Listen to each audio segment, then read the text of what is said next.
जय भीम, जय भारत. आज आपण करोनाच्या पूर्वी, करोनाच्या नंतर लॉकडाऊन आणि लॉकडाऊन नंतर काय यावर आपण चर्चा करणार आहोत. त्याच्यापूर्वी आपण देशाचा इतिहास सर्व जाणतोच. तुम्ही जे आज इथे आम्ही सगळे जे बसलेलो आहोत ते फुले शाहू आंबेडकरांनी, छत्रपती शाहूंनी घातलेल्या संस्कृतीच्या पायातून आम्ही शिकलो. परंतु माझा अनुभव असा आहे की आम्हाला या मंडळींनी का शिकवलं हेच आम्हाला कोणी शिकवलं नाही आणि आम्ही पण शिकलो नाही. त्यांचा हेतू होता, बघा ना, ब्राह्मण स्त्रियांनाच शिकायला परवानगी नव्हती आणि मुठभर आर्य वटुकडे पुरुष सोडून बाकी सगळ्यांनी शिकायला बंदी होती. तेव्हा फुले शाहू आंबेडकरांनी आम्हाला दरवाजे खुले केले. शिवाजी महाराजांनी आम्हाला संपत्तीचा अधिकार दिला, मिलिटरीत घेतलं, बाकी बऱ्याच गोष्टी जास्त.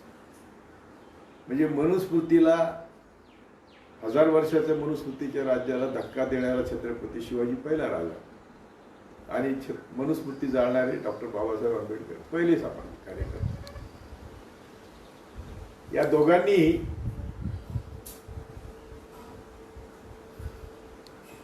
आम्ही ज्या व्यवस्थेने आम्हाला शिकू दिलं नाही त्या व्यवस्थेविरुद्ध लढणारे सैनिक व्हावे म्हणून शिकवलं. तुम्ही नोकऱ्या कराव्यात, स्वतःच्या पायावर उभं राहावं, हा भाग फार गौण आहे.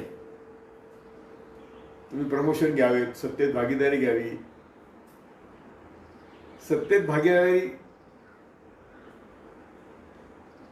आर्यभट ब्राह्मण जर त्यांचं स्वामित्व पत्करलं तर ते सगळ्यात भागीदारी द्यायला तयार असतात.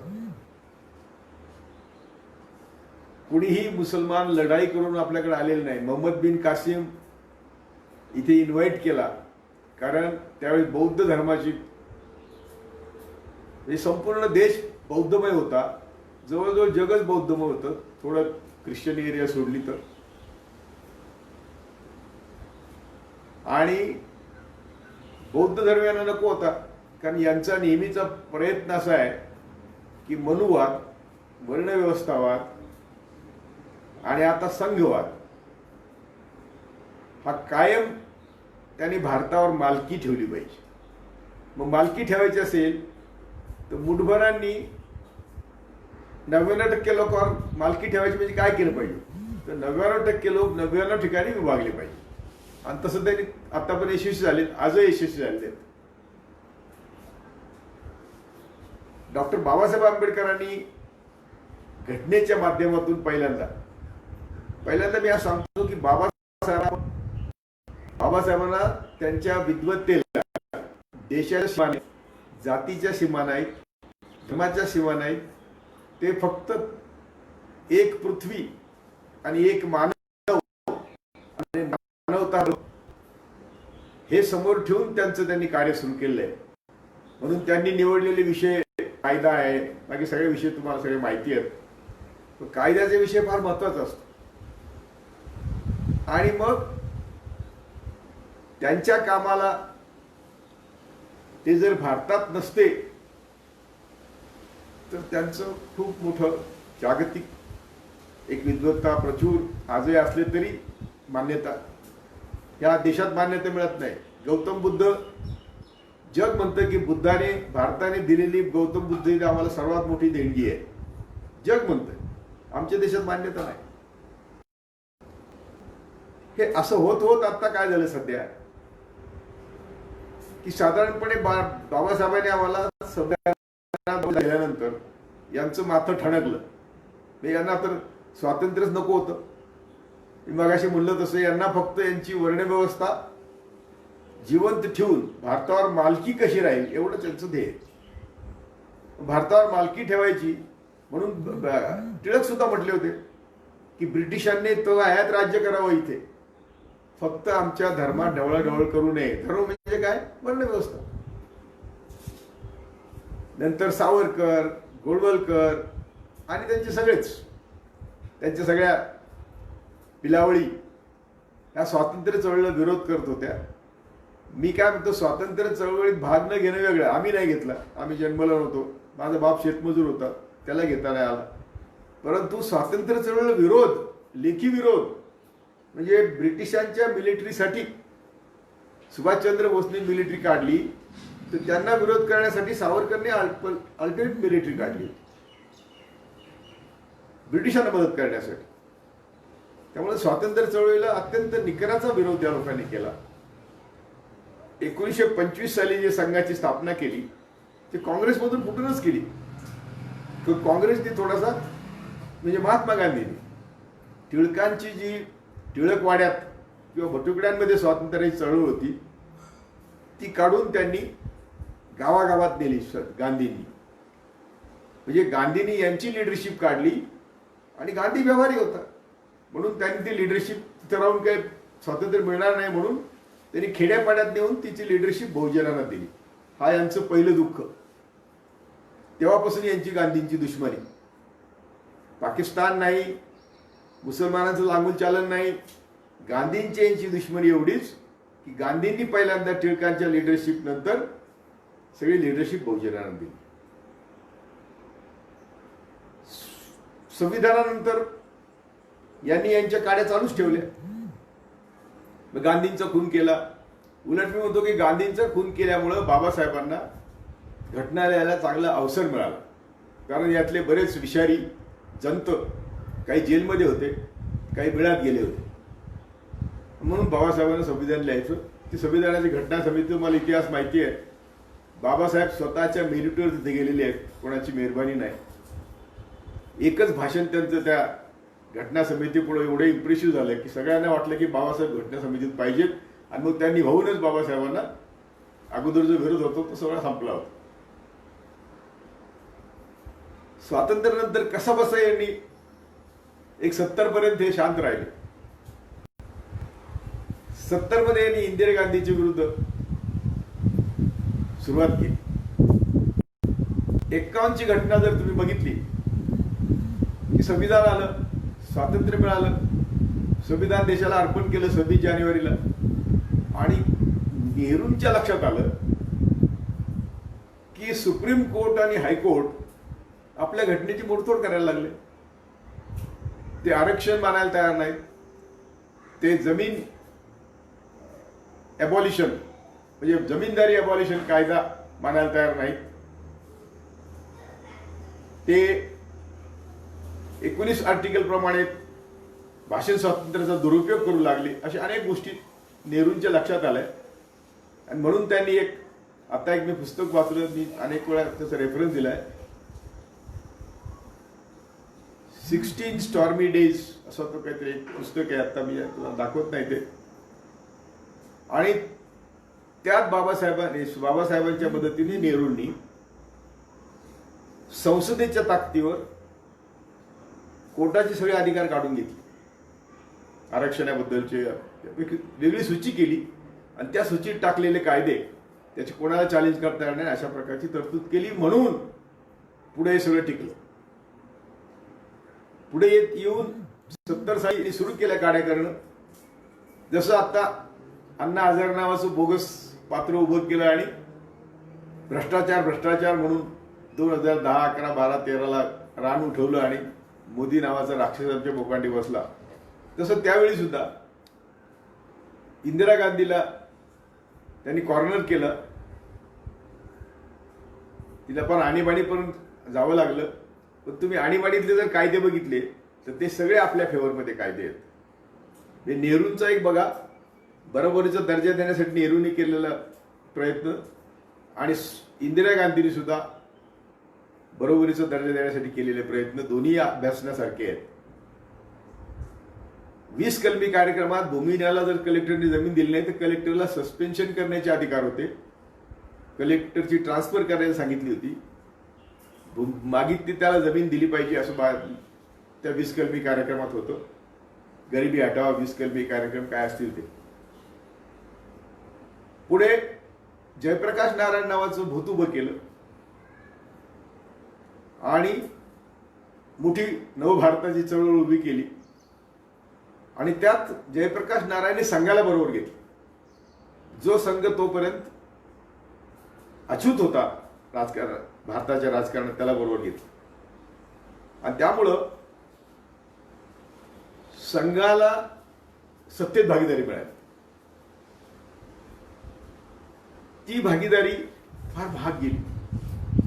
त्यांनी टीव्ही ताब्यात घेतला संघोट्यांनी, फॉरेन मिनिस्ट्री ताब्यात घेतली आणि शिक्षण ताब्यात घेतलं. शिक्षणात भविष्य आणलं. फॉरेन मिनिस्ट्री ताब्यात घेऊन संघाचे लोक मोसाद नावाची त्याच्याकडे ट्रेनिंगला पाठवलं आणि सुरू केला आणि बाबरी म्हणजे कायदा आणि सुव्यवस्था आणि संविधानाच्या धज्जा उडवायला सुरुवात त्यांनी 6 डिसेंबर 1992 ला केली. पुढे गुजरात झालं, पुढे सगळा इतिहास तुम्हाला माहिती आहे. आणि मोदी 2000 सगळं खोटं, गुजरात मॉडेल खोटं, मोदीच्या घोषणा खोट्या. पण ठरवलं मुठभर आर्यभट्टूकडे जे सत्तेवर होते, कळीच्या संस्था त्यांच्या ताब्यात होत्या, मीडिया त्यांच्या ताब्यात होता, न्यायसंस्था त्यांच्या ताब्यात होती. त्यांच्याकडे फक्त लोकप्रतिनिधी नव्हते, पण अनेक लोकप्रतिनिधी ब्राह्मणवादी असतात आपल्याला माहिती. आणि मग त्यांची हिंमत वाढत गेली की बाबरी मशीद पाडली तरी काय होत नाही, गुजरातमध्ये मुसलमानांची कत्तल केली तरी काय होत नाही. पुढे शिखांची सुद्धा कत्तल करण्यामध्ये यांचाच हात. 1984 ची शिखांची कत्तल, पहिले 50 आरोपी संघाचे. हे सर्व सांगण्याचं कारण असं की असा देश भारत अस्थिर करत करत आणि ते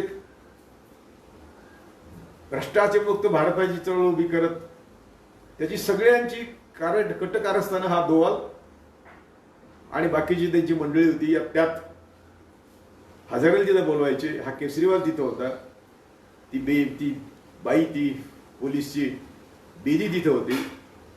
विवेकानंद सेंटर दिल्लीमध्ये आहे, ते त्याच वेळेस त्याला जागा दिली होती 1976 साली मोरारजीने. त्या विवेकानंद सेंटरमध्ये सगळ्या कारवाया झाल्या आणि काँग्रेस घालवली. जे मोदीचे त्यावेळेची भाषणे ते सगळी 100% आता तुम्ही बघा त्याच्या उलट मोदींनी केलं. सगळे प्रत्येक गोष्ट उलटी केली, पण त्याला कोणी प्रश्न विचारायला तयार नाही. मीडिया त्यांचा, न्यायसंस्था त्यांची, ब्युरोक्रेसी त्यांची, IB त्यांची, CBI त्यांचं. एक भाऊ RSSचा प्रमुख असतो, दुसरा भाऊ IBचा प्रमुख असतो, जावई पोलीसचा प्रमुख असतो, सासरा RSSचा प्रमुख असतो.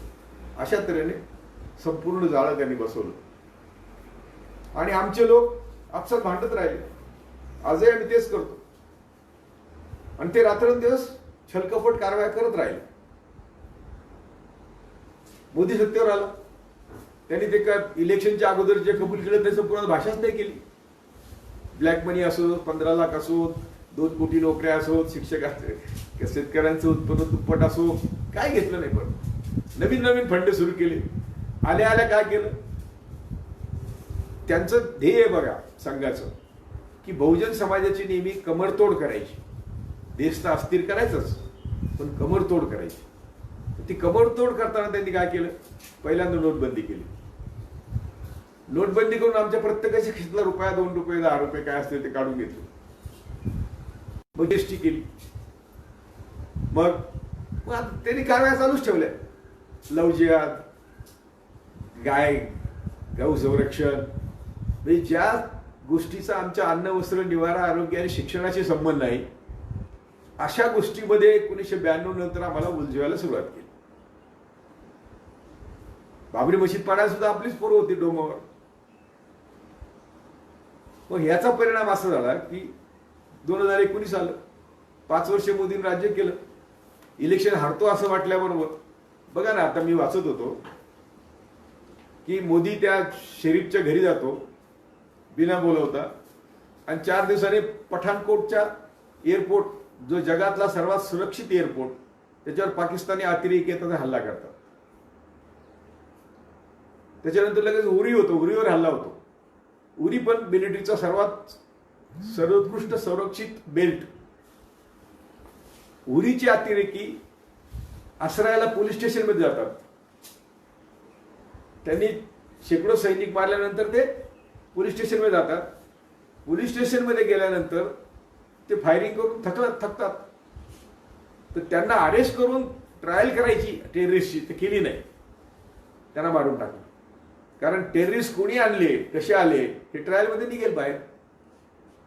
पुढे पुलवामा झाला. 80 ते 100 किलो RDX जे बाजारात मिळत नाही, ते फक्त मिलिटरीकडे असतं. ते RDX घेऊन कुठली गुजरात पासिंगची कार ते रस्त्याला जाते आणि एका मिलिटरीच्या बसला धडकवते. 2 बसेस बदले शेकडो सैनिक जखमी होतात आणि 40 का 45 मरतात. त्याचा फायदा घेऊन सर्जिकल स्ट्राईक करून 19 इलेक्शन जिंकले. अपयशीमध्ये गोंधळ, आपल्यामध्ये फाटाफूट आपण बघितली सगळी. आजची परिस्थिती अशी आहे, मी तुम्हाला सांगतो की आम्ही आता त्यातलं एक घटना राहिली की 1982 साली इंदिरा गांधी परत सत्तेवर आल्या. 80 साली आल्या असतील आणि 82 साली ते अमेरिकेत गेले. ते अमेरिकेत भाषण काय करतात की मला जगाच्या कुठल्याही संपन्न राष्ट्राशी तुलना हे करायचं नाही, स्पर्धा करायची नाही. मला माझ्या देशामध्ये हजारो वर्ष ज्या तबक्याला बराबरीचा दर्जा मिळाला नाही, तो मला त्यांना मिळवून द्यायचा आहे. अमेरिकेतलं भाषण आहे, माझ्याकडे आहे. आणि मरण्यापूर्वी 15 ऑगस्टला भाषण करतात की हे सगळं जे त्या संघाचा फार जोर वाढला होता. त्या म्हणतात की धर्माच्या नावाने देश चालत नाही, भारत माता की जय वगैरे. भारत याने भारताचे लोक भारताचे सीमा नाहीत, असं त्यांनी भाषण केले 15 ऑगस्टला. आणि त्यानंतर त्यांचा खून होतो. त्यांना जे ऍडवायझर होते त्यांनी चुकीचा ऍडवाइस केला आणि सुवर्ण मंदिरावर हल्ला केला. त्याची गरज नव्हती, कारण राजीव गांधींनी त्यानंतर सुवर्ण मंदिरावर हल्ला न करता सुवर्ण मंदिराचं थंडर ब्लॉक केलं. म्हणजे सगळं बंद केलं, पाणी बंद केलं, वीज बंद केली, जेवण बंद केलं, घेराव करून ठेवला. काय करणार टेररिस्ट तिथे? तसंच मी उरीचं म्हणत होतो, उरीला टेररिस्ट घेराव करून ठेवला असता, टेररिस्ट अरेस्ट केले असते, ट्रायल झाली असती. मोदीने 19 इलेक्शन जिंकलं आणि सुसाट सुटला. काश्मीर, CAA, NRC, कामगारांचे कायदे बदलणे, भांडवलदारांना भरपूर संपत्ती देणे. म्हणजे मोदीच्या अगोदर आपल्या देशामध्ये 50 होते मल्टी मिलेनर 50 होते. मोदीने 150 केले. आत्ता मोदीने 1% उद्योगपतींच्या हातामध्ये दिलेली संपत्ती आहे 500 लाख कोटी. आणि मोदीने गेल्या 5 वर्षात, आता 6वं वर्ष लागलं, पण 5च वर्षात उद्योगपतींना दिले 50 लाख कोटीच्या सवलती. करमाफी, व्याजमाफी, कर्जमाफी, अनेक काउंटर हेडवर. आणि 2019 नंतर अजून त्याचं वर्ष पुरवायचं, त्याचा मास तुम्ही आता बघितलेला आहे. करोना आपल्याकडं डिसेंबरमध्ये त्याची वॉर्निंग मिळाली, नोव्हेंबरमध्ये चायनामध्ये सुरू झाला. चायनाचे आपले रिलेशन असे आहेत, जसे आपण दररोज मॉलमध्ये जातो आणि खरेदी करून येतो, तसे चायनामध्ये आपले हिंदूच व्यापारी जातात आणि दररोज खरेदी करून घेऊन येतात. चायना जाणं येणं इतकं आपलं. त्यामुळे चायनातून करोना आपल्याकडे आला. करोना आला पासपोर्टवाल्या लोकांकडून, विमानातून आला. ठीक आहे, जर आम्ही फक्त इंटरनॅशनल एअरपोर्ट, डिसेंबरमध्ये वॉर्निंग मिळाली, जानेवारीमध्ये एक पेशंट आपल्याकडे 31 जानेवारी की 30 जानेवारीला मेला, डिटेक्ट झाला केरळामध्ये. जर आम्ही फक्त इंटरनॅशनल एअरपोर्ट सगळे बंद केले असते, ते शेजारच्या देशाने केलं. त्यांच्या शेजारी तैवान देश आहे, त्यांचे दररोज चायना संबंध होते, त्यांनी बंद केले. साऊथ कोरिया ज्या दिवशी माणूस बाधित होता त्या दिवशी अमेरिकेमध्ये होता. साऊथ कोरियाने सगळ्या बॉर्डर्स बंद केल्या आणि त्यांनी रोगावर कंट्रोल मिळवलं. तैवानने मिळवलं. आम्ही लक्षच दिलं नाही. 12 फेब्रुवारीला राहुल गांधींनी वॉर्निंग दिली. त्याला तर पप्पूमध्येच काढतात त्याला, की आपल्यावर येणारं संकट फार मोठं आहे. पुन्हा 12-13 मार्चला पण दिली. कारण जसजसे WHO वर्ल्ड हेल्थ ऑर्गनायझेशन जसे सूचना देत होता आपल्याला, त्या सूचना राहुल गांधी देशाला देत होता. मोदींनी त्या लक्षात घेतल्याच नाही. कारण त्याला 22 मार्चला ट्रम्प आणायचा होता इथे. लाखो लोक तिथे जमले. करोना असा आहे की मला झाला तरी कळत नाही. तो मला झाला आणि बरा झाला ज्याच्या त्याच्या तब्येतीवर अवलंबून, ज्याच्या त्याच्या इम्युन सिस्टीमवर अवलंबून.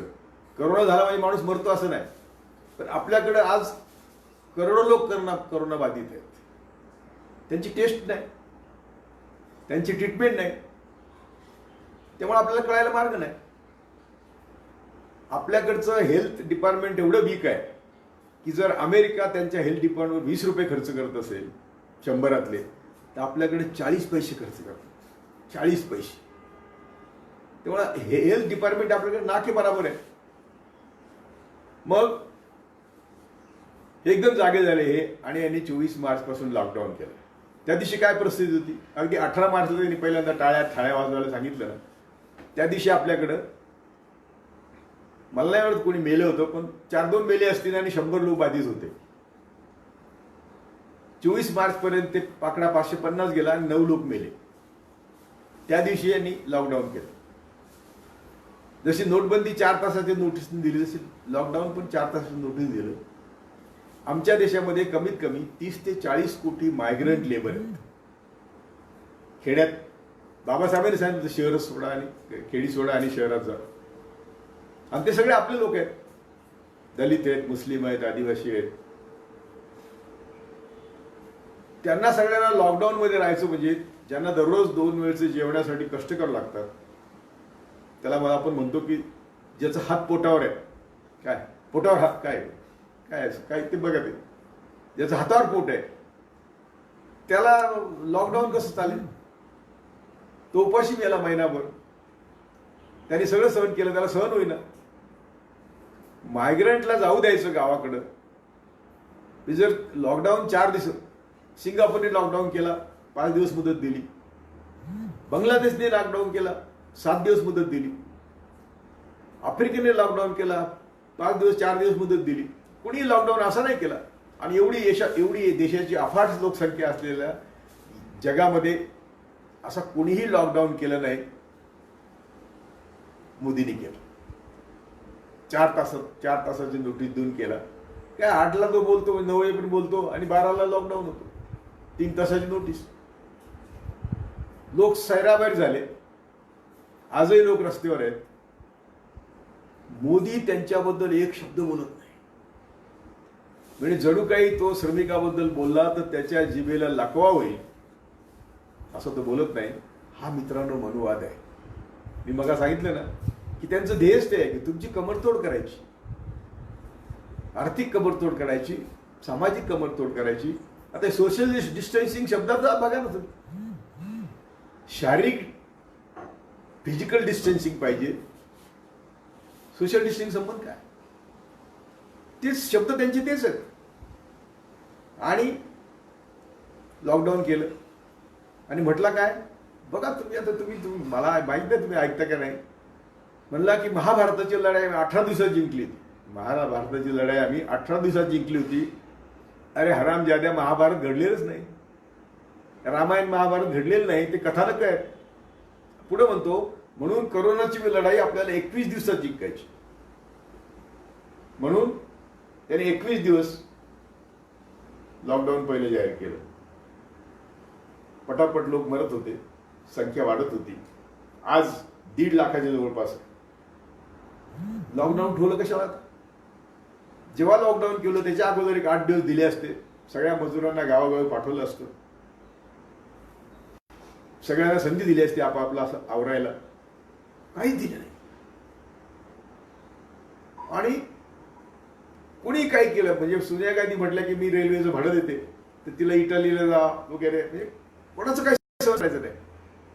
राहुल गांधी मजुराबरोबर बसला तर ती निर्मला सीतारामन जे त्याचा चेहरा कधी बघायची इच्छा, एकही नेता नाही सगळ्यांचा चेहरा बघावं. अमित शहा गुंडाळ, मोदी गुंडाळ, ती निर्मला सीतारामन काय बोलते बघा तुम्ही. ती म्हणली की वो जाके बैठे राहुल मजदूरों के साथ, क्यों समय गंवाते हैं.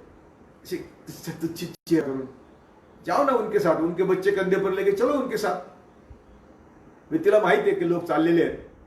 सुप्रीम कोर्टात अर्ज होतो की मजूर रस्त्याने चाललेत, पटरीवर मेलेत. सुप्रीम कोर्ट म्हणतं पटरीवर त्यांना झोपायला कोणी सांगितलं. यांना एवढं सुद्धा माहिती नाही की रस्त्याने पोलीस अडवतात म्हणून हे लोक चोरून पटरीने चालले. इतकी आमची सगळी यंत्रणा बघा. सगळ्या ठिकाणी बसलेले आर्यभट कसे मोदीला सहाय्य करतात. मोदीने काही चुका केल्या त्याला हलूच द्यायचं, त्याला काही कोशिश लागू द्यायची नाही. इलेक्शन कमिशनची बघा तुम्ही, 1900 इलेक्शन त्यांनी केलेली कोणी बघा. त्याच्या अगोदरचे पुलवामा सर्जिकल स्ट्राईक. मोदी आल्यानंतर तो म्हणायचा पाकिस्तानला आग दिखाय तो पाकिस्तान चुप बैठेगा. मोदी आल्यानंतर शेकडो पटीने टेररिस्ट अटॅक वाढले. चायनाने काय केलं आता बघितलं. सध्या चायनाचं चालूच आहे. त्याला घेऊन झोक्यावर बसतो, सगळ्यांच्या गळ्यात पडतो. गळ्यात पडणं म्हणजे फॉरेन पॉलिसी नाही, किंवा एखाद्या देशाच्या मुख्याशी मैत्री होणं म्हणजे फॉरेन पॉलिसी नाही. तू जर जाऊन गळ्यात पडतो त्याला गळ्यात घेणंच आहे ना. परंतु हे सगळं करत असताना आमचे सगळ्या शेजारी संबंध बिघडलेले आहेत. पाकिस्तानचे होतेच बिघडलेले. आता या मुसलमान सीएमुळे बांगलादेश बिघडलेत. बांगलादेशला आम्ही जन्म दिला, त्यांचे संबंध बिघडलेत. नेपाळशी आमचे घरोबे संबंध होते कारण नेपाळ हिंदू राष्ट्र, त्यांचे पण संबंध बिघडलेत. चायनाशी बिघडलेत. हे संपूर्ण शेजाऱ्याने दुखून टाकलं. फॉरेन पॉलिसीमध्ये फेल्युअर. आर्थिकदृष्ट्या मी मग सांगितलं जसं की 50 लाख कोटी सवलती दिल्या उद्योगपतींना आणि 50 लाख कोटी कर्ज काढलं. मी 70 वर्षात सगळ्या सरकारने म्हणून 50 लाख कोटी कर्ज काढलं होतं. यांनी या बहादराने 5 वर्षात दुप्पट केलं. रिझर्व्ह बँकेला कधी कोणी हात लावला नाही. म्हणजे चायनाच्या वेळी सरकार अडचणीत आलं, लाल बहादूर शास्त्रीने निजामाला अपील केलं हैदराबादच्या की आम्ही अडचणीत आहोत, सरकार अडचणीत आहे, तुम्ही आम्हाला मदत करा. निजामाने स्वतःच्या विमानाने 5 टन सोनं आणून देशाला दिलं. त्यांनी रिझर्व्ह बँकेला हात नाही लावला. रिझर्व्ह बँक अशी गोष्ट की त्याला शक्यतो हात लावायचाच नसतो. यांनी त्या रिझर्व्ह बँकेला हात लावला, तिचं दिवाळ काढलं. 3-4 लाख कोटी काढले तिथून. बरं, त्यांनी किती लाख कोटी काढले हे कळायला मार्गच नाही. प्रश्नच कोणी विचारत नाही ना. तसंच त्यांनी नोटबंदी केली. त्याच्या अगोदर 3 लाख कोटी 4 लाख कोटी छापून आणल्याचं पत्रकार परिषद व्हिडिओ दाखवून, व्हिडिओ कॉन्फरन्स घेतली, म्हणजे ते नोटा दाखवल्या कपिल सिब्बलने. हे काही मीडियाने दाखवले नाही. म्हणजे यांनी नोटबंदी करण्यापूर्वी पैसे तयार करून ठेवले. सगळे पैसे आपले ब्लॅकचे करून ठेवले. जे पैसे होते त्याच्यात देशभर जमिनी घेतल्या. प्रत्येक जिल्ह्याला त्यांची जमीन आहे भाजपची हेडक्वार्टरसाठी. भरपूर जमिनी घेतल्या, भरपूर पैसे खर्च केले, कारण नोटबंदी होती त्यांना माहिती होतं होणार होतं. अशा परिस्थितीमध्ये हा लॉकडाऊन जो आहे हा त्यांच्या हिताचा होता. टाळ्या वाजवा, थाळ्या वाजवा, मेणबत्ती लावा, हे कोणाचे कोण करू शकतो. हात धुवा. कोणाच्या घरात पाणी हात धुवायला रे? आपल्या घरात पाणी आहे का? रनिंग वॉटर आहे. त्यामुळं त्यांनी फक्त त्याच्यात 30% लोकांची सोय बघितली. बाकी आम्हाला सगळ्यांना वाऱ्यावर सोडलं. आणि इतकं वाऱ्यावर सोडलं की त्याला परवाच नाही. त्याला नाही, फायनान्स मिनिस्टरला नाही. हे 20 लाख कोटीचं पॅकेज जाहीर केलं. सगळ्या आर्थिक संस्था ज्या याचं रेटिंग करतात त्या म्हणतात हे 1.5 लाख कोटीचं पॅकेज आहे. पुढचं बजेट, मागचं बजेट याच्यातली तरतुदी घेतल्या आणि 20 लाख कोटी जाहीर केलं. तो असंच करतो. तो म्हणजे त्याला विचारणारच कोण नाही ना. तो म्हणेल ती दिशा. आणि त्या 1.5 लाख कोटीत सुद्धा आम्हाला काय मिळालं? मायग्रेंटला अजूनही ट्रेन नाही. ट्रेन जाहीर करतात आणि कॅन्सल करतात. कारण उद्योगपती बिल्डर त्यांना सांगत असतील की हे गावाकडे गेलं तर आमचं काम कोण करणार? अरे हरामजादाने तुम्ही त्यांना 2 महिने खायला का नाही दिलं? त्यांची व्यवस्था का नाही केली? ते आता एवढे चिडलेले आहेत, मायग्रेंट लेबर, प्रवासी मजदूर एवढे चिडलेले आहेत की ते आता गावाकडेच जायचं म्हणतो, आम्हाला नाही राहायचं. मी पण त्यांना सांगतो की अर्धी भाकरी खा तिथे, पण पुन्हा येऊ नका ह्या हरामजादा. काय यांना मशिनरी आणायची आणू द्या, काम यांना करायचं करू द्या. यांचा मालच घेतला नाही ते काय करणार? दुसरं एक आपल्याकडं आपले सुद्धा शिकलेले लोक जे पदावर गेले त्यांनी आपल्यासाठी काय केलं, सगळे मनवादात सामील झाले. मी परवा याच्या वेळेस मी ट्विट केलं होतं, क्रीमी लेअरच्या मी विरुद्ध आहे, परंतु जे आम्ही आज सत्तेवर आहोत त्यांनी बाबासाहेबांचं जे म्हणणं होतं की आमचे दोन शत्रू आहेत, ब्राह्मणवाद आणि भांडवलशाही, आम्ही काय केलं त्यांच्या विरुद्ध? खरं सांगा, आमच्या पदावरच्या लोकांनी काय केलं? हे पदावरचे लोक जेव्हा त्यांना आमची कमिटमेंट नाही, किंवा मी मग असे म्हणलं जसं हे शिकून ज्या व्यवस्थेने आम्हाला शिकू दिले नाही त्या व्यवस्थेत सैनिक म्हणून आम्हाला काम करायचं ते आम्ही केलं नाही. पुन्हा लॉकडाऊनकडे येतो. मला थोडंसं मागे जायची सवय आहे, परंतु लॉकडाऊन मध्ये 21 दिवस संपले, काय जमलं नाही. लॉकडाऊन कशासाठी करायचं? मी नेहमी सांगतो की आई आपल्या मुलाला सांगते भूक लागल्यावर रडतं पोरग, तेव्हा आई म्हणते हे खेळण्याबरोबर खेळ जराशी, मी तुला औषध खावायला करून आणते गरम गरम. ते पोरग खेळण्यामुळे खेळतं तो पण आई गरम करून आणते. लॉकडाऊनचा अर्थ काय होता की माझ्याकडे आता सोय नाहीये, मेडिकल इक्विपमेंट नाहीये, पीपी किट्स नाहीयेत, टेस्टिंग किट्स नाहीये, आपण ब्लँक आहोत स्वास्थ्यामध्ये, म्हणून मी तयारी करतो 21 दिवस तुम्ही घरात बसा. हा त्याचा अर्थ होता. यानी 21 दिवस मजाच केली ना, टाळ्या वाजवा, थाळ्या वाजवा, फुलं टाका. आणि पुन्हा रामायण महाभारतचे उदाहरण, रामायण महाभारत सुरू केलं टीव्हीवर. तो जावडेकर बोगस ज्या दिवशी लोक रस्त्याने चाललेत त्या दिवशी म्हणतो की लॉकडाऊन आहे, आता शांतपणे रामायण बघत बसा. म्हणजे एवढी आणि निर्दय चेष्टा केली आमची सर्वांची. हजारो किलोमीटर लोक पायी चालले, मरतायत, आमच्या बहिणी गरोदर होत आहेत, बाळांत होत आहेत, रक्त वाहतंय, मूल घेऊन पुढे चाललेले आहेत. असं जगातही कुठं झालेलं नाही. एवढा मोठा नरसंहार लॉकडाऊनच्या निमित्ताने जगात कुठं झालेलं नाही. असे कोट्यवधी लोक जगात कुठं पायी चाललेले नाही. ते म्हणतील तुमची लोकसंख्या आहे, मग म्हणून तर म्हणतो की ज्या देशाची 135 कोटी लोकसंख्या आहे त्यांना असं वाऱ्यावर सोडून चालत नाही.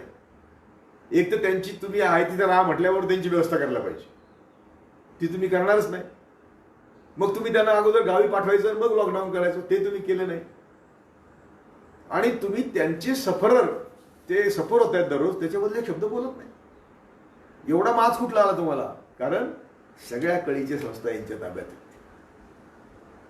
लोकशाही ज्याच्यावर अवलंबून आहे त्या सगळ्या संस्था, न्यायसंस्था, ब्युरोक्रेसी, मीडिया यांनी काय केलं? सुरुवातीला यांनी आपल्याला फक्त स्वर्ग नरकाची लालूच दाखवली. पुढे यांना जड झालं, ते आपण शिकलो, थोडं आपण बोलायला लागलो, म्हणून त्यांनी भांडवलदारांना बरोबर घेतलं आणि मीडिया त्यांना विकत घेऊन चालवायला आपण घेतलं. त्यामुळे चौथा खांबा आहे त्यांनी त्यांच्याकडे घेतला. हा लॉकडाऊनच्या पूर्वीच आमची अर्थव्यवस्था संपलेली होती. अगदी त्यांचाच खासदार सुब्रमण्यम स्वामींनी 1 वर्षापूर्वी सांगितलं यांचे जीडीपीचे आकडे खोटे आहेत, खरा जीडीपी 2.5 आहे 1 वर्षापूर्वी. आत्ता मायनस जीडीपी आपला. लॉकडाऊनच्या अगोदरच मायनस होता, म्हणजे 0.91, 0.81, 0.81 म्हणजे 81 पैसे 90 पैसे असं जीडीपी होता आपला. तर आता करोनाच्या नावावर ढकलून, कारण कोणी खरं सांगायलाच नाही. हे म्हणणार आपली इकॉनॉमी बर्बाद झाली. आमची इकॉनॉमी अगोदरच बर्बाद झाली होती. लॉकडाऊन सुद्धा याच्या काही उद्योगपतींच्या फायद्याचा होता. लॉकडाऊनचा ज्या उद्योगपतींचा माल बाजारात पडलेला आहे त्यांच्या कंपन्या बंद आहेत, कारण माल खपत नाही. माल खपत नाही कारण लोकांकडे पैसे नाही. नोटबंदीनंतर देश भिकारी झाला. आमच्या खिशात काही नसेल तर आम्ही बाजारात जाऊन काय घेणार? तरी हा उद्योगपतीने पॅकेज देतो. उद्योगपतीने पॅकेज देणं म्हणजे जखम डोक्याला आणि मलम पायाला, किंवा आपण खेड्यात म्हणतो जखम हेल्याला आणि मलम पखालीला. तसं यांनी उद्योगपतीने पॅकेज दिलं. उद्योगपती हे पैसे घेऊन बसले. अगदी करोनाच्या गडबडीत 1,40,000 कोटीचं पॅकेज उद्योगपतीने दिलं अगोदर आणि सांगितलं की तुम्ही उद्योग सुरू करा. ते उद्योग सुरू करणार. उद्योग सुरू करायला उद्योगाचा माल जर विकलेला नाही पहिलाच, नवीन माल आणून कुठून टाकणार ते? म्हणजे लोकांना नोकरी नाही म्हणून लोकांच्या खिशात पैसे नाहीत, लोकांच्या खिशात पैसे नाहीत म्हणून बाजारातला माल उठत नाही, बाजारातला माल उठत नाही म्हणून कंपनी चालू होत नाही, आणि कंपनी चालू होत नाही म्हणून आम्हाला नोकऱ्या नाहीत. एवढं साधं गणित मला अर्थशास्त्र एवढं तर कळतं, सगळ्यांनाच कळतं. त्यामुळे लॉकडाऊन करण्यामागचा उद्देश उद्योगपतींना विश्रांती मिळाली, त्यांचा माल बाजारात पडलेला आहे, त्यांना कामगारांना काढता आलं. आत्ता मला फोन आला, माझं युनियन आहे रिलायन्सकडं, त्यांनी आता 40,000 कंत्राटी कामगार आज काढले. 40,000 त्यांना परवाच नाही, 4,000 असतील काढले त्यांनी कामावर. कारण नवीन कायदा यांनी आणला, यांनी कामगारांची फार वाट लावली, म्हणजे बहुजनांची टोटल कमरतोड केली. लॉकडाऊन वाढवत गेला, आज विमानं सुरू केली, सगळे बट्ट्याबोळ झाला, पुन्हा विमानं बंद केली. लहरी मोहम्मद पुन्हा एक इतिहास होता आपल्याकडे. तो एकदा दिल्लीहून म्हणाला की नाही राजधानी खुलदाबादला न्यायची, फार तिथे येईपर्यंत त्याचे सगळे मेले पण त्यांनी खुलदाबादला आणली. तसा मोदी करतो, आणि तो अनभिषिक्त राजा आहे. मला खूप लोक म्हणतात तुम्ही तुमची भाषा बदला वगैरे, मी नाही बदलणार. मला त्यांनी मारायचं ठरलंय, मी पण मारायला तयार आहे. तुम्ही सगळे बहुजन झोपलेले आहात, तुम्हाला असा रागच येत नाही की आपल्या भावांचा हा छळ होतोय. आता करोना काय आहे? करोना सर्दी पडसासारखाच एक रोग आहे. तो ज्यांना पूर्वीचे रोग आहेत, कोणाला ब्लड प्रेशर आहे, कोणाला डायबिटीस आहे, कोणाला त्या रोगावर तो जास्त अटॅक करतो. वयाने जास्त आहेत, सगळे पर्सेंटेज आलेले आहेत. तरुणांना करोनाचे बाद होत नाही, झाले तरी तो आपाप बरा होतो. मी म्हातारा असून मी देशभर फिरत होतो आणि सगळ्या आमच्या परदेशी देशी मुस्लिम बांधवांच्या गळ्यात पडत होतो. मला नाही झाला ना करोना, आणि झाला असेल तर तो बरा झालेला आहे. त्यामुळे करोना बरोबरच राहावं लागेल, करोना जाणार नाही. जसं सर्दी पडसं राहिलं, HIV राहिलं, आपण HIV पचवलं ना, करोना पण पचवू आपण. जे मरतायत ते झोपडपट्टीत लोक आहेत, ज्यांना ऑक्सिजन नाही, ज्यांना 2 वेळचे जेवण नीट नाही, ज्यांची प्रतिकारक शक्ती संपलेली आहे, ज्यांना अगोदरच TB आहे. जे लोक मरतायत ते अगोदरच बाधित आहेत निरनिराळ्या रोगांनी, त्यांच्यावर करोना अटॅक करतो. आपल्याकडे यंत्रणा नाही ट्रीटमेंटची. ट्रीटमेंटची यंत्रणा असेल तर करोनाचा 1% सुद्धा माणसं मरत नाही, 1%. त्यामुळे करोनाबरोबर आपल्याला राहायला पाहिजे. आणि आता करोनाच्या नावाखाली जे लॉकडाऊन संपलं म्हणजे त्याला संपवावं लागलं. केलंच कशाला लॉकडाऊन? लॉकडाऊन कसं करायला पाहिजे होतं? ज्या भागात करोनाची साथ आहे तेवढ्या भाग लॉकडाऊन करायला पाहिजे. बिलकुल त्या भागात कोणी जायचं नाही, यायचं नाही. आपल्या देशात 733 जिल्हे आहेत, मला जे माहिती येते त्यातल्या 433 जिल्ह्यात त्यांनी लॉकडाऊन केलं. काही डोकं चालवायचंच नाही. म्हणजे एकतर हा अत्यंत गवार मूर्ख माणूस आहे, आणि तो गरिबांचा दुश्मन आहे, मनुवादी व्यवस्थेचा किडा आहे, आणि मनुवादाचा अजेंडा जो आहे तो चालवतो. म्हणून आता करोनानंतर तुमच्या नोकऱ्या गेलेल्या आहेत, तुमच्या बाजारातले पैसे संपलेले आहेत, तुमचा GDP शून्याच्या खाली आहे. तुम्हाला देश पुन्हा उभा करायचा आहे. देश उभा राहू शकतो. आता बघा ना, सगळ्यात अनेक सार्वजनिक संस्था रस्त्याने काम करतात. मीच दररोज अनेकांना रेशन पुरवतोय. मी मित्रांना फोन केले, त्यांनी आमच्या एका मित्राच्या संस्थेत पैसे भरले. आम्ही लोकांना डायरेक्ट दुकानात जा सांगतो, तिथं आम्ही त्यांना धान्य घ्यायला सांगतो, आणि ते आम्ही ऑनलाईन पेमेंट करतो. माझ्या शेतातले काय 20 क्विंटल गहू पिकले होते, 20 क्विंटल काल आणले, तेच पण आम्ही वाटले. असे प्रत्येक जण काम करतो. त्यामुळे मोदींनी काम केलं नाही, पण हे लोकांना आवाक आला नाही की मोदी काम करणारच नाही. हा आवाक आला असं लोकांनी पहिल्यापासून काम सुरू केलं असतं. त्यामुळे आता मला करोना नंतर जो लॉकडाऊन नंतर जे ओपन होणार आहे, ओपन काय करायचं आहे? ओपन करायला आहेच काय? जेवढे लॉकडाऊन मध्ये उद्योग चालायला पाहिजे होते मोदीच्या मित्रांचे ते चालू आहेत. अंबानीचे, अदानी सगळे उद्योग चालू आहेत. लॉकडाऊन मध्ये सगळ्या जत्रा चालू होत्या आणि देशाकडे पैसे नाहीत. आता जर देशाला वर आणायचं असेल तर आम्ही त्यांना 2 मार्ग सांगितले की तुम्ही ज्या मुठभर उद्योगपतीच्या हातात 500 लाख कोटी रुपये दिलेत त्यांच्यावरून फक्त 2% करोनासाठी टॅक्स घ्या. करोनासाठी तो होतो 10 लाख कोटी. आमची इकॉनॉमी पटरीवर आणण्यासाठी. आमच्या देवळामध्ये जगात नाही एवढं सोनं आहे. मशिदीत कशी संपत्ती असते की नाही मला माहिती नाही, असली तर घेतली पाहिजे, चर्चमध्ये असली तर घेतली पाहिजे, पण आमच्या देवळामध्ये जेवढं सोनं आहे तेवढं जगात कुठल्याही देशाकडे नाही. आणि ते कोणाच ताब्यात आहे? मला तर असं कळलं की मोदीने त्यातलं सोनं काही काढलं गाण टाकलं किंवा देशात सोनं पण गाण टाकले. आता कळणार कसं आपल्याला? जर 3 ते 4 लाख कोटी रुपये छापून आणले ते आपल्याला कळलं नाही नोटबंदीच्या अगोदर. लोकांनी नोटा दाखवलेल्या आहे. नोटबंदी जाहीर होण्यापूर्वी नोटा दाखवलेल्या आहेत. गुजरातने दाखवल्या, पंजाबमध्ये दाखवल्या. म्हणजे नोटबंदी काही सिक्रेट नव्हती. आणि नोटबंदी होणार म्हणूनच त्यांनी सगळ्या जिल्ह्यात प्रॉपर्टी घेतल्या ना भाजपने.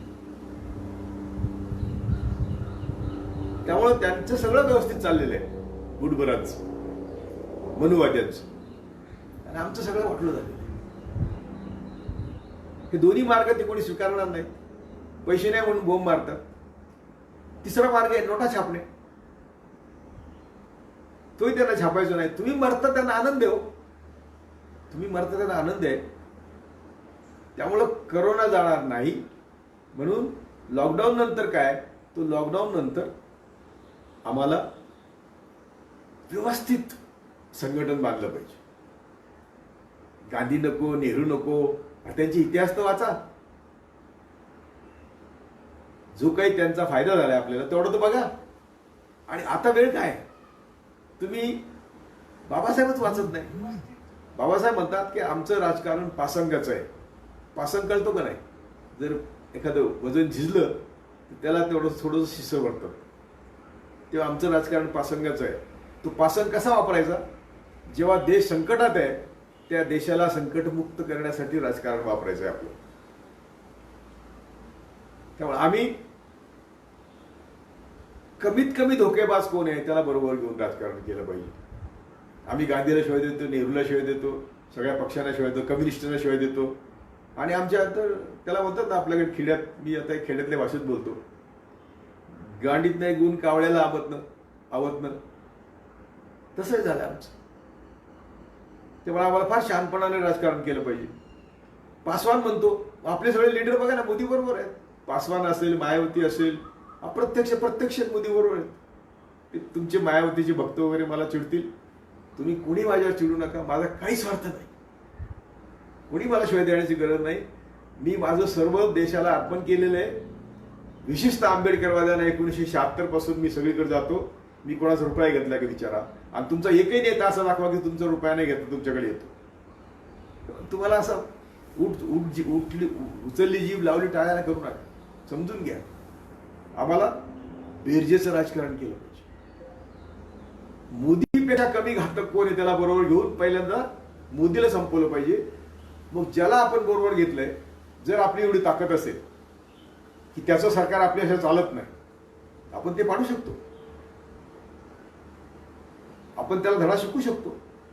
पण आपल्याकडेच काही नाही आणि नुसतंच पार्ट्या काढून मोदीला मदत करायची. गडकरीच्या विरुद्ध नागपूरमध्ये गेल्या लोकसभेत 18 उमेदवार उभे होते. आपले 18 निवडून यायला उभे होते का रे? मी पण सगळ्या 100 पार्ट्या आपल्या ज्या आहेत त्यांना त्यांची मिटिंग घेतली. त्यांना म्हणलं तिकीट मागू नका, मोदी कसा हरवायचा याचा विचार करा. 100 पार्ट्याची मिटिंग 2दा झाली, तिसरी मिटिंग झालीच नाही. कारण त्यांना प्रत्येकाला उभं राहायचं. आपला समाज किती, आपली मतं किती. बाबासाहेबांनी त्यावेळी सांगितलं या देशात जात एवढी पक्की आहे. 1935-36 साली सांगितलं. इथे जातीमुळं गुणवत्ता नाही, दातृत्व नाही, नेतृत्व नाही. ते जातीत सुरू होतं, जातीत संपतं. आम्ही पण जातीतच अडकलो. उलट आंबेडकरवाद्यांमुळे देशात चळवळी जिवंत आहेत. आंबेडकरवाद्यांनी लीड घेतला तर देशाचं नेतृत्व ते करू शकतात. परंतु पहिल्यांदा तुम्ही एकत्र असा मेसेज केला, तुमचे 5 खासदार झाले होते ना. म्हणजे तुमचे आमचे म्हणण्यापेक्षा आपले 5 खासदार झाले होते. तेच आत्ताही 5 खासदार झाले असते आपले. आणि तेव्हा आता आपल्याला बदललं पाहिजे. तुम्ही लॉकडाऊन नंतर काय मला विचारताय? लॉकडाऊन नंतर शेवटी लोकशाही आहे, संख्येला किंमत आहे. प्रत्येकाला शिवाय देऊन वजाबाकी करून आम्ही पुढे जाऊ शकत नाही. आम्हाला कमीत कमी दगडापेक्षा वीट मऊ असं म्हणून काही लोकांबरोबर केलं पाहिजे. त्यांना जेव्हा धडा शिकवायचा तेव्हा शिकवायलाच पाहिजे. तिसरी शक्ती म्हणून उभी राहावी म्हणून मी 90 पासून प्रयत्न केलेला आहे. मी सगळ्या तिसऱ्या शक्तीच्या लिडर्सला ओळखतो. सगळे प्रत्यक्ष अप्रत्यक्ष संघाला जोडलेले आहेत. फार थोडे नेते असे आहेत की जे त्यांना किंमत नाही. किती आमचे समाजवादी संघाबरोबर गेले. मधु दंडवते अर्थमंत्री होते, त्यांनी सवलती कोणाला द्याव्यात? त्यांनी विश्व हिंदू परिषद सवलत दिली. त्यामुळे ते जे प्रबोधनकार ठाकरे म्हणतात की ब्राह्मणातला ब्राह्मण चांगला म्हणणं म्हणजे शेणातला शेंगदाणा उचलून खाणे. वाचा प्रबोधन ठाकरे. आज महाराष्ट्र सरकार आहे, ते उद्धव ठाकरेला मुख्यमंत्री करणे ही सगळ्यांची गरज आहे. उद्धव ठाकरेला त्या मनुवाद्यांनीच चांगलंच फसवलंय, चांगलाच अपमान केला गेली 5 वर्ष. म्हणून तो पण या पक्षांबरोबर आलेला आहे. मी 1914 पासून म्हणत होतो की संघाला बाजूला ठेवून सरकार करा, कारण शिवसेना एवढी वाईट नाही. पण अनेकांच्या फायली आहेत मोदीकडे. अजूनही त्यांना मोदीवर तडजोडी करावं लागतात. नाही तर आपल्या भीमा कोरेगावचा नवीन तपास झाला असता, न्यायमूर्ती लोहियाचा नवीन खुनाचा तपास झाला असता. यांनी मला कबूल केलं, या 2 तपास आम्ही करतो, आणि नंतर शेपटी घातली. आणि आमचं कोणीच बोलत नाही देशात. मी म्हणलो होतो की मी उपोषणाला बसेल जर भीमा कोरेगावचा नवीन तपास तुम्ही केला नाही तर. ते म्हणले काय नाही, आम्ही करतो तपास.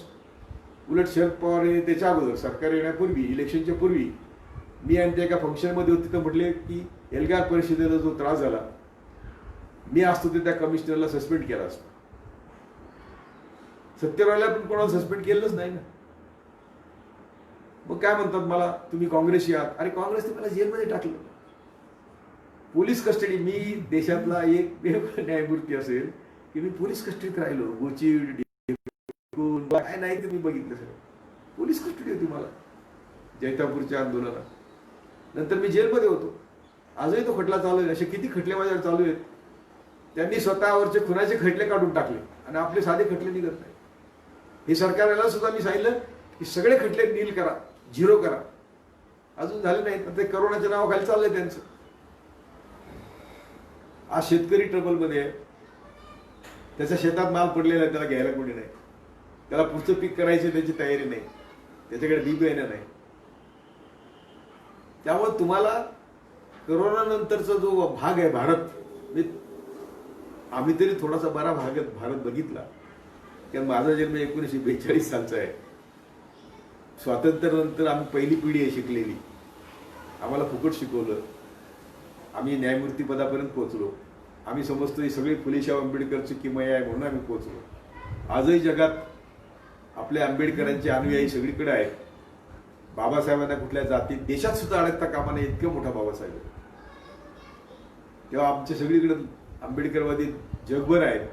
तर त्यांना आपलं आठवण नाही की त्यांनी आपल्यासाठी काम करावं, आपल्या लोकांचा उद्धार करावा. त्याची उलट परिस्थिती अशी आहे की जगामध्ये मानव निर्देशांकात दलित, आदिवासी आणि मुस्लिम आपल्या देशातले हे मानव निर्देशांकात आफ्रिकेचे पण खाली आहेत. आम्हाला त्याची जाणीव नाही. आम्ही आमच्या लोकांकडून बघायला तयार नाही. त्यामुळं तुम्ही इथं मला आज बोलायची संधी दिली. मी खूप तळतळून मी फक्त खरं बोलतो म्हणून अनेकांना दुखवतो. तुम्ही दुखवला असेल तर मी तुमची माफी मागतो. परंतु माझा तुम्हाला दुखवण्याचा हेतू नाही. आपण सर्वांनी बरोबर मिळून काम करावं. मी 76 पासून माझं सिद्ध केलेलं आहे की मी आंबेडकर विचाराने नुसता प्रेरित नाही, वेडा झालेला. मी खरा आंबेडकरवादी जगलेलो आहे, मी खरा फुलेवादी जगलेलो आहे, मी खरा शाहूवादी जगलेलो आहे. माझे सगळं घरदार सगळं मी पणाला लावलेलं आहे. मी जेव्हा 1947 वयाच्या 47 वर्षी राजीनामा दिला तेव्हा माझा मुलगा 4थीत होता, माझा सगळा संसार व्हायचा होता, तरी मी सगळं सोडलेलं आहे. आणि डटशे 90 पासून आत्तापर्यंत फुले शाहू आंबेडकर वादाशिवाय दुसरं काही केलेलं नाही. जय भीम, जय भारत.